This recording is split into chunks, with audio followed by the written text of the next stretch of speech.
ఇప్పుడు రీసెంట్ గా చూసుకుంటే పవన్ కళ్యాణ్ గారు ఒక సంచలన వ్యాఖ్య అయితే చేయడం జరిగింది. వైసీపీ ప్రభుత్వం ఏదైతే ప్రతిపక్షం ఉందో అయితే ఇంకా ఎప్పుడు వైసీపీ అనేది ఏపీలో కనపడకూడదు అనేటట్టు ఒక వ్యాఖ్య చేయడం జరిగింది. దీని మీద మీ అభిప్రాయం ఏంటి?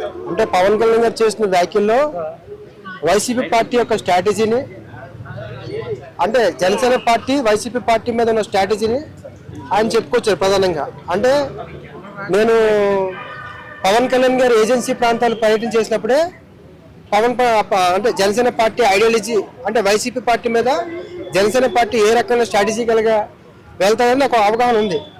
కానీ ఒక రాజకీయ పార్టీకి వాళ్ళ వ్యూహాన్ని బయట పెట్టకుండా మనం ఏమి చెప్పలేము కాబట్టి చెప్పలేదు. పవన్ కళ్యాణ్ గారు ఏమంటారంటే కొంతమంది అధికారులను వైసీపీ నాయకులు బెదిరిస్తున్నారు, ఒకవేళ రేపు వైసీపీ పార్టీ వస్తే మా పరిస్థితి ఏంటి అని వాళ్ళు భయపడుతున్నారు, అలా రానివ్వను, రాదు, నేను రానివ్వను అని వ్యాఖ్యలు చేశారు. అంటే దీనికి కౌంటర్ గా వైసీపీ పార్టీ ప్రతిపక్షం ఏదైతే ఉందో అంటే మీరు భయపడుతున్నారు మీ పవన్ కళ్యాణ్ అని చెప్పడం జరుగుతుంది. దీని గురించి మీరు పవన్ కళ్యాణ్ గారు భయపడడం కాదు, ఎవరైతే ఇప్పుడు అధికారులు ఉంటారో, ఇప్పుడు మన మెడికల్ కాలేజ్ అంశం వచ్చింది, పీపీపీ విధానాన్ని వ్యతిరేకిస్తున్నారు. సో రేపు పొద్దున ఎవరైనా అగ్రిమెంట్ చేసుకున్నా సరే ఆ అగ్రిమెంట్ చేసుకున్న అధికారులను కూడా రేపు జైల్లో పంపిస్తారని జగన్మోహన్ రెడ్డి గారు చెప్పారు. అంటే అధికారులు పూర్తిగా భయపడుతున్నారు. గవర్నమెంట్ గైడెన్స్ ప్రకారం పనిచేసినట్లయితే రేపు ఒకవేళ కనుక వైసీపీ గవర్నమెంట్ వస్తే అధికారులు ఇబ్బంది పడే అవకాశం ఉంది, వాళ్ళందరూ మాకు చెప్తున్నారు. కాబట్టి అసలు వైసీపీ రానివ్వకుండా చేస్తాను అని చెప్తున్నారు. ఇంకో విషయం ఏంటంటే పవన్ కళ్యాణ్ వ్యూహంలో కూడా ఏంటంటే జనసేన పార్టీ వ్యూహం, అంటే రేపు వైసీపీ పార్టీ రానివ్వకుండా ఏంటంటే కొన్ని సెక్షన్ అవసరమైతే మేము మీకు రావాల్సిన ఓటింగ్ని వేరే వాళ్ళకి షిఫ్ట్ చేస్తాం అవసరమైతే, అంతేగాని మిమ్మల్ని ఏ రకంగా రానివ్వము అని అన్నారు. ఇది నిన్న పవన్ కళ్యాణ్ గారు చేసిన వ్యాఖ్యలు. అయితే గ్రౌండ్ రియాలిటీ కనుక మనం చూసుకున్నట్లయితే ఎలక్షన్స్ ముందు కూడా చెప్పా, పవన్ కళ్యాణ్ గారికి డిప్యూటీ సీఎం ఇస్తారని తర్వాత చెప్పారు. కానీ మన తెలుగు పాపులర్ టీవీలో నేను చెప్పినప్పుడు కూడా చెప్పాను, పవన్ కళ్యాణ్ గారికి ఏమి ఇస్తారంటే పవర్ షేరింగ్ ఇస్తారని చెప్పాను. ఆ వీడియో తెలుగు పాపులర్ టీవీలో నాది ఇప్పుడు కూడా ఉంటుంది ఇంటర్వ్యూ. అదేవిధంగా వ్యూహం సినిమా రిలీజ్ అయినప్పుడు కూడా నేను చెప్పాను వైసీపీ పార్టీకి ఏంటో వ్యూహం సినిమా అంటే వైసీపీ పార్టీకి సంబంధించిన ఓట్ బ్యాంకింగ్ చీలకుండా ఉంటుంది ఈ వ్యూహం సినిమా వల్ల అని చెప్పాను. ఇప్పుడు 40% ఓట్ బ్యాంకింగ్ వైసీపీ పార్టీకి ఉంది. ఇప్పుడు గ్రౌండ్ రియాలిటీ కనుక చూసుకున్నట్లయితే వైసీపీ పార్టీ గ్రామీణ ప్రాంతాల్లో చాలా బలంగా ఉంది, చాలా బలంగా. పవన్ కళ్యాణ్ గారు చెప్పినంత ఈజీగా వైసీపీ పార్టీ యొక్క ఓట్ బ్యాంకింగ్ షేర్ని అంత ఈజీగా తెలుగుదేశం పార్టీకో లేకపోతే జనసేన పార్టీకో షిఫ్ట్ చేయడం అంటే అంత ఈజీ కాదు. ప్రధానంగా BJP party, communist party, MIM party, YCP party, ఈ 4 పార్టీలకు సంబంధించిన ఓట్ బ్యాంకింగ్ వేరే వాళ్ళకి షిఫ్ట్ చేయాలంటే అంత సులువైంది కాదు. వాళ్ళు ఐడియాలజికల్గా ఆ పార్టీకి కనెక్ట్ అయి ఉంటారు. వైసీపీ పార్టీ అధికారంలోకి వచ్చిన తర్వాత ఈ నవరత్నాల అంశం మీద పబ్లిక్లో చాలా బలంగా వెళ్ళారు. సో ఆ లబ్ధిదారులు కూడా వైసీపీ పార్టీకి మొదటి నుంచి బాండింగు, ఈ నవరత్నాలు ఎవరైతే సంక్షేమ పథకాలు అందుకున్నారో వాళ్ళు ఇంకా బాండింగ్లో ఉన్నారు. సో ఈ 2 బాండింగ్ కూడా వైసీపీ పార్టీ యొక్క ఓట్ బ్యాంకింగ్ చేయకుండా ఉంది. మొన్న ఏజెన్సీ ప్రాంతంలో పవన్ కళ్యాణ్ గారు తిరిగినప్పుడు కూడా అదే స్ట్రాటజీ అనమాట. అంటే వైసీపీ పార్టీ ఉన్న ఓట్ బ్యాంకింగ్ కొంత జనసేన పార్టీ తీసుకోవాలి, తీసుకుంటే అప్పుడు రేపు మళ్ళీ వచ్చే ఎలక్షన్స్లో కూడా ఇదే రిజల్ట్, అంటే 40, 42, 43 లేదా 38 ఈ రకమైన ఓటు షేరింగ్ వచ్చింది అనుకో, అప్పుడు జనసేన పార్టీ లిఫ్ట్ అవుతుంది. YCP party vote banking Janasena తీసుకోవాలి, జనసేన ఓట్ బ్యాంకింగ్ టీడీపీ తీసుకోవాలి, ఇది టార్గెట్. అప్పుడు వైసీపీ పార్టీ లిఫ్ట్ చేయడానికి అవకాశం ఉండదు. కానీ మొన్న 24 ఎలక్షన్స్లో జరిగింది, 19 ఎలక్షన్లో జరిగిందంటే ప్రభుత్వ వ్యతిరేకత మొత్తం వైసీపీకి వచ్చింది. అంటే వైసీపీకి ఉన్న ఓట్ బ్యాంకింగే కాకుండా ప్రభుత్వ వ్యతిరేకత మొత్తం వైసీపీకి వచ్చింది అనుకో, అప్పుడు ఇంకా డెవలప్ అవుతుంది. అంటే పవన్ కళ్యాణ్ గారు కొన్ని సెక్షన్ ఆఫ్ పీపుల్స్ని ఆ వైసీపీ పార్టీలో నుంచి బయటికి తీసుకొచ్చి జనసేనకో లేకపోతే టీడీపీకో ఆయన షిఫ్ట్ చేసిన ప్రభుత్వ వ్యతిరేకత మళ్ళీ వైసీపీకి వచ్చే అవకాశం ఉంది. గ్రామాల్లో ఇప్పుడు వైసీపీ పార్టీ చాలా బలంగా ఉంది. అంటే పవన్ కళ్యాణ్ గారు చేసినంత సులువుగా అంత షిఫ్ట్ అవుతుందని నేను నమ్మడానికి వాస్తవంగా లేదు, గ్రౌండ్ రియాలిటీ ప్రకారం లేదు. అంటే ఇప్పుడు పిఠాపురం చూసుకుంటే పిఠాపురంలో కావచ్చు, అటు ఉన్న ఏరియాస్లో కావచ్చు అభివృద్ధి కనబడలేదు అంటారా? మొన్నే పిఠాపురం వెళ్ళా, ఒక వారం రోజులు 8 days బ్యాక్ వెళ్ళా, 3 రోజులు పిఠాపురంలో ఉన్నా. పిఠాపురంలో కొన్ని అభివృద్ధి కార్యక్రమాలు జరుగుతున్నాయి, కానీ ఫలితాలు మాత్రం ఇంకా కనిపించట్లేదు.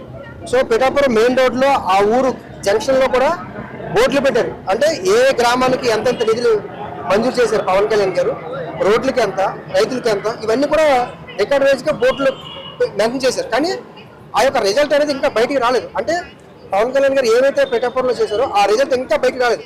వస్తే వాళ్ళ మూడ్ ఆఫ్ సిచ్యువేషన్ మారుతుంది. నేను 3 days ఉన్నాను. నాకు ఇక్కడ జూబ్లీ ఎలక్షన్ తర్వాత నాకు రమ్మని చెప్తే నేను వెళ్ళా, 3 రోజులు అక్కడ ఉన్నాను. సో రియాలిటీగా ప్రకారం చూస్తే మాత్రం ఇంకా రిజల్ట్ అంటే అధికారం వచ్చిన తర్వాత పవన్ కళ్యాణ్ గారి గ్రాఫ్ పెరగాలి. ఎప్పుడైనా అధికారం రాకముందు గ్రాఫ్ ఉంటుంది, అధికారం వచ్చిన తర్వాత ఆ గ్రాఫ్ ఇంకా పెరగాలి. పవన్ కళ్యాణ్ గారి గ్రాఫ్ పిఠాపురంలో పెరగలేదు, పవన్ కళ్యాణ్ గారి గ్రాఫ్ పిఠాపురంలో తగ్గలేదు. గ్రాఫ్ అలాగే ఉండిపోయింది. కానీ లెక్క ప్రకారం ఆయనకి అధికారం వచ్చినప్పుడు, ఒక డిప్యూటీ సీఎం వచ్చినప్పుడు ఆయన గ్రాఫ్ పెరగాలి. అక్కడ నియోజకవర్గంలో చెప్తాం, రాష్ట్ర వ్యాప్తంగా ఆయన గ్రాఫ్ పెరగచ్చు, కానీ నియోజకవర్గంగా ఆయన గ్రాఫ్ అలాగే స్టాండర్డ్గా ఉంది. సో ఇది పెరగాలి అంటే ఆయన చేసిన ఏవైతే వర్క్స్ ఉన్నాయో అవి రిజల్ట్ బయటికి రావాలి. ఆ రిజల్ట్ వస్తేనే ఖచ్చితంగా తెలిసే అవకాశం ఉంటుంది. ఇప్పుడు పవన్ కళ్యాణ్ ఉద్దేశిస్తూ చాలా మంది అంటే ప్రతిపక్ష నాయకులు కొన్ని వ్యాఖ్యలు చేస్తూ ఉన్నారు. అంటే సింగిల్ గా రాలేవు కానీ ఇలాంటి మాటలు మాట్లాడుతావు నువ్వు అని చెప్పి చెప్తా ఉన్నారు. దీని గురించి మీరేమంటారు? సింగిల్ గా అన్ని పార్టీలు రావు. ఇప్పుడు తమిళనాడు విజయ్ గారు ఉన్నారు, విజయ్ గారు సింగిల్ గా పోటీ చేయని ఛాన్స్ ఉందా? లేదు. ఖచ్చితంగా విజయ్ గారు ఇప్పుడు కొత్తగా పార్టీ పెట్టారు కాబట్టి ఖచ్చితంగా బీజేపీతో ఖచ్చితంగా పొత్తుతోనే వెళ్తారు. రేపు స్టాలిన్ గారు లాంటి వ్యక్తిని బీట్ చేయాలంటే ఎక్కడి వరకు ఎందుకు? కేసీఆర్ గారు ఉన్నారు. 2004లో వైఎస్ రాజశేఖర గారితో పొత్తు పెట్టుకున్నారు కాంగ్రెస్ తోటి. 2009లో మహాకూటమి ఏర్పాటు చేసి తెలుగుదేశంతో పొత్తు పెట్టుకున్నారు. 2014లో అప్పుడు ఆయన ఇండివిజువల్ వచ్చారు. జనసేన పార్టీ కూడా లిఫ్ట్ అవ్వాలంటే పొలిటికల్గా ఖచ్చితంగా పొత్తులు పెట్టుకోవాలి. సింగిల్గా రావడానికి ఛాయిస్ లేదు. సింగిల్గా రావాలంటే ప్రత్యేకమైన ఓట్ బ్యాంకింగ్ ఉండాలి. ఇప్పుడు జగన్మోహన్ రెడ్డి గారి కంటే వైసీపీ పార్టీ పెద్దది. మళ్ళీ చెప్తాను, జగన్మోహన్ రెడ్డి గారి కంటే వైసీపీ పార్టీ పెద్దది. అంటే రాజశేఖర రెడ్డి గారి అభిమానులు, ఈ నవరత్న పథకాలు, కొన్ని సెక్షన్ ఆఫ్ పీపుల్స్ అంటే మైనార్టీలు కూడా వైఎస్ రాజశేఖర రెడ్డి గారు 4% రిజర్వేషన్లు ఇచ్చారు. సో ఈ రకమైన చరిష్మా ఉంది వైసీపీ పార్టీకి. కాబట్టి వైసీపీ పార్టీ జగన్మోహన్ రెడ్డి గారి కంటే వైసీపీ పార్టీ పెద్దది పెట్టడమే.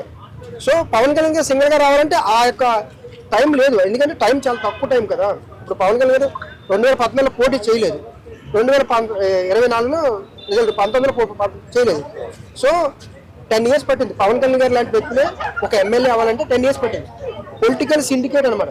పొలిటికల్గా రాజకీయ పరంగా అన్ని పార్టీలు సిండికేట్గా ఉన్నప్పుడు మూడో వ్యక్తి రావడానికి అంత కష్టం అవుతుంది. సో జగన్మోహన్ రెడ్డి గారు లిఫ్ట్ అవడానికి పొలిటికల్గా కాంగ్రెస్ పార్టీలో ఉన్న వాళ్ళందరినీ తీసుకొచ్చారు. లీడర్స్ని, బొత్స సత్యనారాయణ గారు లాంటి వ్యక్తుల్ని, చాలా మంది కాంగ్రెస్ సీనియర్ నాయకులు అందరూ కూడా వైసీపీలోనే, అంటే ఏపీలో కాంగ్రెస్ మొత్తం క్లీన్ చేసి వాళ్ళందరినీ వైసీపీలో తీసుకొచ్చారు. జనసేన పార్టీ అలా రాలేదు కదా. సో జనసేన పార్టీ కొత్త ఐడియాలజీ, కొత్త క్యాడరు, కొత్త లీడరు లిఫ్ట్ అవ్వాలి. దానికి లేట్ అయింది. సింగిల్గా రావాలంటే కష్టం అవుతుంది. ఫైనల్ చెప్పండి. అంటే లైక్ ఇప్పుడు వైసీపీ పార్టీ ఏదైతే ప్రతిపక్షంలో ఉందో, ఇప్పుడు కూటమి వచ్చే ఎన్నికల్లో వచ్చే అవకాశం ఉందంటారా మళ్ళీ అధికారంలోకి? అంటే ఇప్పుడే చెప్పలేము. ఇప్పుడు కూటమి అంటే ఇంకా 3.5 years ఉంది. సో ఒక ఎన్నిక మీద అంటే మొన్న ఇది ఏంటంటే దీనికి కారణాలు ఏంటంటే మీరు అనడానికి మొన్న కొన్ని సర్వేలు చేశారు. ఆ సర్వేలో చాలా చెప్పాయి. ఏమని? టీడీపీ పార్టీకి ఏమో 77 మంది ఎమ్మెల్యేలకు వ్యతిరేకత ఉంది, జనసేన పార్టీ వాళ్ళకి 11 మందికి రెడ్ జోన్లో ఉన్నారు అని ఒక సర్వే చేశారు. సర్వే అనేది ఈరోజు చేశారు. ఇదే సర్వే వీళ్ళు గ్రాఫ్ మళ్ళీ రేపు ఇంకేమైనా మంచి పనులు చేస్తే పెరగచ్చు, లేదా ఇంకా నష్టం అవ్వచ్చు. సో ఎలక్షన్స్కి 3.5 years ముందే ఈ పార్టీ గెలుస్తుందని చెప్పండి అంత ప్రాక్టికల్గా పాసిబిలిటీ కాదు. కానీ ప్రతి పార్టీ కూడా మేము గెలుస్తామని చెప్తారు. ఇప్పుడు వైసీపీ పార్టీ మేము ఓడిపోతామని చెప్తారా? జనసేన పార్టీ మేము ఓడిపోతామని చెప్తారా? టీడీపీ ప్రతి పార్టీ గెలుస్తామని చెప్తారు. సో వాళ్ళ పార్టీకి ఉన్న గ్రాఫ్ అవన్నీ కూడా లిఫ్ట్ అవుతాయి. సో కాబట్టి 3.5 years ముందే ఆ కూటమి గెలుస్తుందని చెప్పడానికి లేదు. అలా ఏ పార్టీ గెలుస్తుందని కూడా చెప్పడానికి లేదు. ఈ వీడియో కనుక మీకు నచ్చినట్లయితే లైక్ చేయండి, షేర్ చేయండి. మరిన్ని వీడియోస్ కోసం మా ఛానల్ని సబ్స్క్రైబ్ చేయండి. మీ అభిప్రాయాలు మాకు కామెంట్స్ రూపంలో చెప్పండి. మరిన్ని వీడియోస్ కోసం మా ఛానల్ని సబ్స్క్రైబ్ చేయండి.